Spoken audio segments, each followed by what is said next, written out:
लड़की बहुत अच्छी टेलर है, ये आपने ठीक तरह से पता तो किया है ना? अरे हाँ भाग्यवान, मैंने सब पता कर लिया है। अब तुम चलो, देर हो रही है। मेरी समझ में एक बात नहीं आती कि तुम मेरी शादी करने की बात करने जा रही हो माँ, या अपने दुकान के लिए नई टेलर देखने जा रही हो? अरे चुप कर, अभी तू बच्चा है, दुनियादारी के बारे में तुझे कुछ नहीं पता। अरे तू तो एक प्राइवेट कंपनी में काम करता है, और प्राइवेट कंपनी का क्या भरोसा। लेकिन माँ, अरे तेरे पिताजी से पूछ ले, इन्होंने अपनी जिंदगी में कितनी नौकरी पकड़ी है और छोड़ी है। अरे वो तो मैं थी जो सिलाई करके घर चलाती थी। अरे बेटा, बुरा वक्त कभी फोन करके नहीं आता। टेलर बहू लाऊंगी तो मेरे साथ दुकान में सिलाई करेगी, समझा? चल अब। दोपहर होने तक तीनों लड़की वालों के घर पहुंच जाते हैं। सभी बातें और चाय पानी होने के बाद, बहन जी, आपका बेटा रोहित एक अच्छी कंपनी में काम करता है और अच्छी तनख्वाह भी है। बस हमें और कुछ नहीं चाहिए। हमें आपका बेटा बहुत पसंद है। हमें भी आपकी बेटी मीना पसंद है जी। मुझे लगता है हमें बच्चों को भी आपस में बात करने का मौका देना चाहिए। हाँ हाँ, आपने बिल्कुल सही कहा भाई साहब। जाओ बच्चों, बाहर जाके बात कर लो। अरे आप रुकिए जी। अच्छा ये बताओ बेटी, तुमने सिलाई कहाँ से सीखी है? जी, दीनानाथ इंस्टीट्यूट से। अरे बहन जी, मेरी बेटी इस मोहल्ले में सबसे अच्छी ब्लाउज सिलती है और एक से बढ़कर एक डिजाइन भी बना लेती है। अच्छा, चल बेटी, जरा तेरे हाथ की कारीगरी देख लेते हैं। अरे माँ, ये सब करने की क्या जरूरत है? अरे तू चुप कर।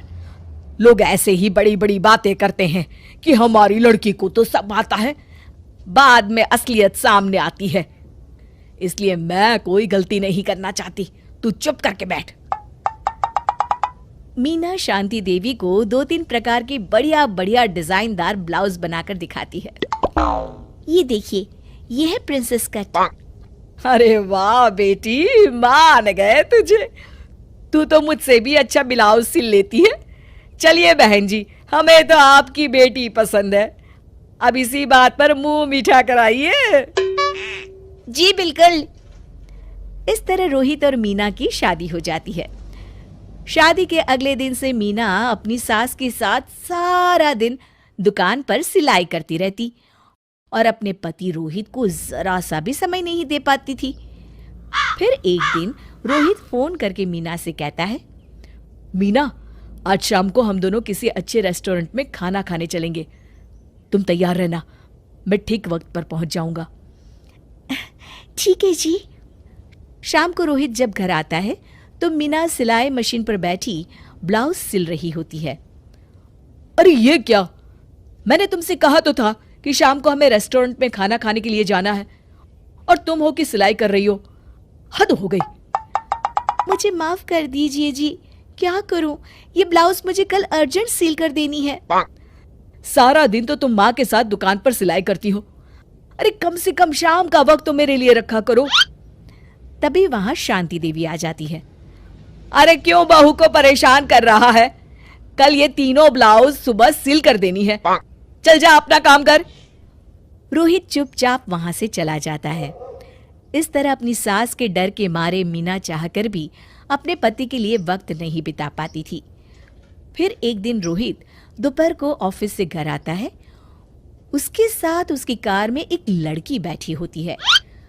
दोनों एक दूसरे से मुस्कुराकर बातें कर रहे होते हैं। माँ, जरा टेबल पर रखी मेरी फाइल तो देना, मैं भूल गया था। ये कौन लड़की है तेरे साथ?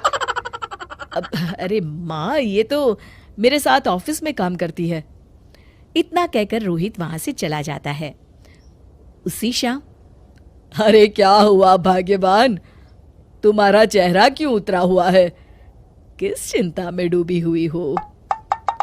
क्या बताऊं जी, आज रोहित के साथ एक लड़की आई थी। कह रहा था उसके ऑफिस में काम करती है। मुझे तो उस लड़की के चाल चलन बिल्कुल ठीक नहीं लगते। कहीं दोनों के बीच कोई चक्कर तो नहीं है। अब अगर चक्कर हुआ भी तो इसमें बुराई क्या है? अरे बड़े अजीब आदमी हो आप, कैसी बातें कर रहे हो? तो और क्या कहूं, तुम घर में बहू के बजाय एक काम करने वाली लड़की लेकर आई हो जो सारा दिन तुम्हारे साथ तुम्हारी दुकान पर काम कर सके। अरे भाग्यवान, शुक्र मनाओ कि मैं शरीफ था, इसलिए मैंने कभी किसी औरत की तरफ आंख उठाकर भी नहीं देखा। पर अब हर कोई तो मेरे जैसा नहीं हो सकता ना। इतना कहकर गिरधारी वहां से चले जाते हैं। शांति देवी समझ जाती है कि गिरधारी क्या कहना चाहते हैं। उसे अपनी गलती का एहसास हो जाता है और वो सोचती है जितनी जल्दी हो सकेगी वो अपनी गलती सुधार लेगी। और इसीलिए 2 दिन के बाद, रोहित बेटा, मैं चाहती हूं कि कुछ दिनों के लिए तू अपनी ऑफिस से छुट्टी ले ले। क्यों, क्या हुआ माँ? अरे कुछ नहीं बेटा, मैंने तेरे और बहू के लिए शिमला की 2 टिकट बुक की है। मैं चाहती हूं कि तुम दोनों कुछ दिनों के लिए बाहर घुमाओ। क्यों बहू, ठीक है ना? सासू माँ की बात सुनकर मीना का चेहरा भी खिल उठता है। वो शर्मा कर कहती है, जी माँ जी, जैसा आप ठीक समझे। और इस तरह शांति देवी पूरी तरह से बदल जाती है। शिक्षा, बहू को बहू नहीं बल्कि बेटी समझना चाहिए और ना कि काम करने वाली नौकरानी।